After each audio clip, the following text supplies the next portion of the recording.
जब वे मैग्नेटिज्म के रहस्यों की स्टडी कर रहे थे तब उन्होंने इसे आध्यात्मिक शक्तियों से जोड़ना शुरू कर दिया था।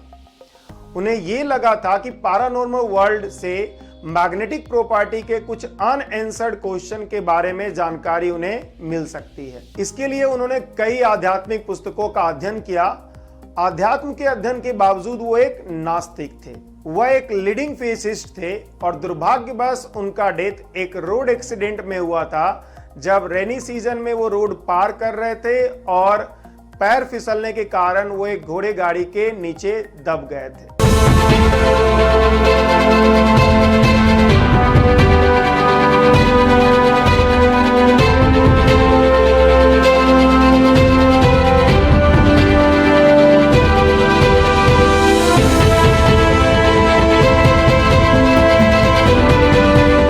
यह पीरी क्यूरी थे और A to Z साइंस की फिजिक्स नोबेल प्राइज सीरीज की इस वीडियो में मैं ऋषि कुमार 1903 में दिए गए फिजिक्स नोबेल प्राइज के बारे में बताऊंगा।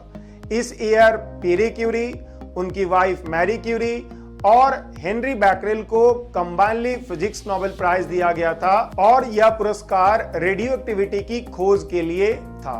पीरी क्यूरी का जन्म 15 मई 1859 को पेरिस में हुआ था। उनके पिता डॉक्टर थे और उनकी शुरुआती शिक्षा अपने पिता से ही प्राप्त हुई। उन्होंने बचपन में ही मैथमेटिक्स और ज्योमेट्री में बहुत ज्यादा रुचि दिखाया और 16 वर्ष की उम्र में ही उन्होंने मैथमेटिक्स की डिग्री हासिल की। 18 वर्ष की उम्र में उन्होंने हायर डिग्री ऑब्टेन कर ली। हालांकि उसके बाद वो डायरेक्ट पीएचडी नहीं करने की बजाय एक लेबोरेटरी इंस्ट्रक्टर के रूप में ज्वाइन किया ताकि अपने पैसे की कमी को दूर कर सके। 1880 में पीरे और उनके बड़े भाई ने कंप्रेस्ड क्रिस्टल से इलेक्ट्रिक पोटेंशियल जनरेशन डेमोंस्ट्रेट किया, जिसे कि पीजो इलेक्ट्रिसिटी के नाम से जाना जाता है। उन्होंने पीजो इलेक्ट्रिक क्वार्ट्ज इलेक्ट्रोमीटर का इन्वेंशन भी किया। नेक्स्ट ईयर उन्होंने रिवर्स इफेक्ट भी डेमोंस्ट्रेट किया, जिसमें उन्होंने यह दिखाया कि इलेक्ट्रिक फील्ड की मदद से किसी क्रिस्टल को डिफॉर्म भी किया जा सकता है। पीरी क्यूरी ने अपने पीएचडी के लिए फेरोमैग्नेटिज्म, पैरामैग्नेटिज्म और डायमैग्नेटिज्म के प्रॉपर्टी की स्टडी की। उन्होंने पैरामैग्नेटिज्म पर टेम्परेचर के इफेक्ट को दर्शाया, जिसे आज क्यूरी लॉ के रूप में जाना जाता है। उन्होंने फेरोमैग्नेटिक प्रॉपर्टी पर यह दर्शाया कि एक खास टेम्परेचर के ऊपर फेरोमैग्नेटिक प्रॉपर्टी लूज हो जाती है। इस खास टेम्परेचर को आज हम लोग क्यूरी टेम्परेचर के रूप में जानते हैं। पीरे क्यूरी को उनके दोस्त ने मारिया स्क्लोडोवास्का से मिलाया था।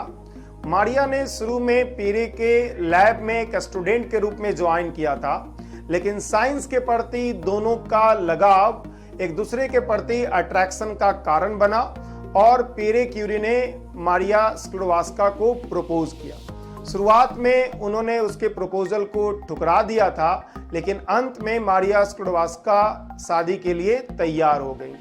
पीरी क्यूरी और मारिया स्क्लोडोवास्का क्यूरी का एक हैप्पी मैरिज था और वो दोनों लोग एक दूसरे के प्रति समर्पण के लिए जाने जाते थे। पीरे क्यूरी ने अपनी पत्नी मैरी क्यूरी के साथ पोलोनियम और रेडियम को अलग करने के लिए काम किया। उन्होंने रेडियो एक्टिविटी शब्द का सबसे पहले इस्तेमाल किया। रेडियो एक्टिव रेज से कंटिन्यूअस हीट इमिशन को पहचान करके क्यूरी और उनके स्टूडेंट ने न्यूक्लियर एनर्जी की खोज की। रेडियो एक्टिव रेज का डिस्टिंक्शन करके उन्होंने अल्फा रेज, बीटा रेज और गामा रेज को पहचाना। 1910 में रेडियो एक्टिविटी के एक यूनिट के रूप में क्यूरी को मान्यता दिया गया।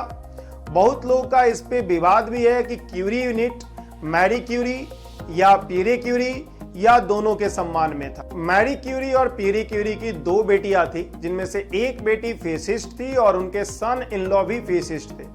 इन दोनों ने भी नोबेल प्राइज विन किया था। उनकी अदर बेटी एक लेखक थी और उनके पति को 1965 में यूनिसेफ की तरफ से पीस नोबेल प्राइज से सम्मानित किया गया था। आज तक क्यूरी फैमिली ने ही मैक्सिमम 5 नोबेल प्राइज किसी फैमिली में जीता है। पीरे क्यूरी और मैरी क्यूरी ने रेडियम बर्न का एक्सपीरियंस किया। रिसर्च करते वक्त वो रेडिएशन की एक्सेस डोज के संपर्क में थे, क्योंकि उन्हें उस समय रेडियो एक्टिव रेज के हार्मफुल इफेक्ट का पता नहीं था। इसी कारण से 1934 में मैरी क्यूरी का डेथ हुआ।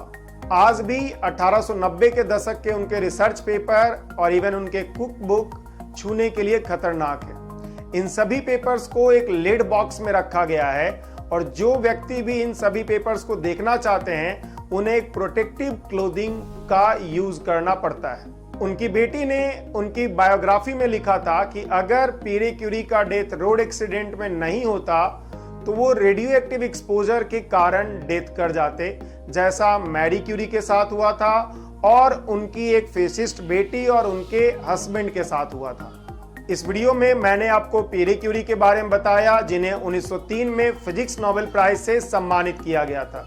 अगर आपको ये वीडियो अच्छा लगा तो इसे लाइक कीजिए, इसे शेयर कीजिए और इस चैनल को सब्सक्राइब कीजिए।